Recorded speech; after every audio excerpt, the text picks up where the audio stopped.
Thanks for watching the Wall Street Wrap. Here's a look at what happened in the U.S. markets on Monday, October 18th.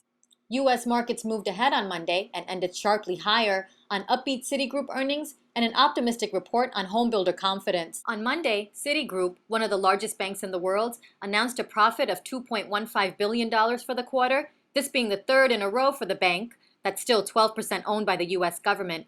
In the same period last year, Citigroup lost $3.24 billion. Losses from bad loans continued to decline and fell 30% during the quarter. The stock surged over 5.5%.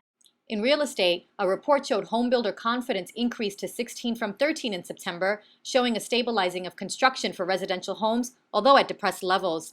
Still, any reading below 50 indicates more respondents said conditions were poor. Housing construction has faced a slow recovery with the popular homebuyers tax credit expiring, cheaper foreclosure homes on the market, as well as persistently high unemployment. Apple announced its fourth quarter results after the closing bell with a new all-time sales record of $20 billion and a profit of $4.3 billion, up 70% from a year earlier. The company has sold 7.5 million iPads since its launch in April. In the quarter, 14.1 million iPhones were sold, as well as 9 million iPods and almost 4 million Macs. IBM also announced results after the closing bell, and while net income and sales were better than analysts projected, the company posted a 7% drop in new contracts.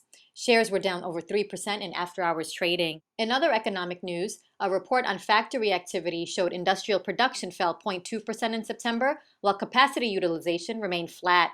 Analysts were expecting a rise in production of 0.2%. Asian indices ended lower, while European markets ended in the green.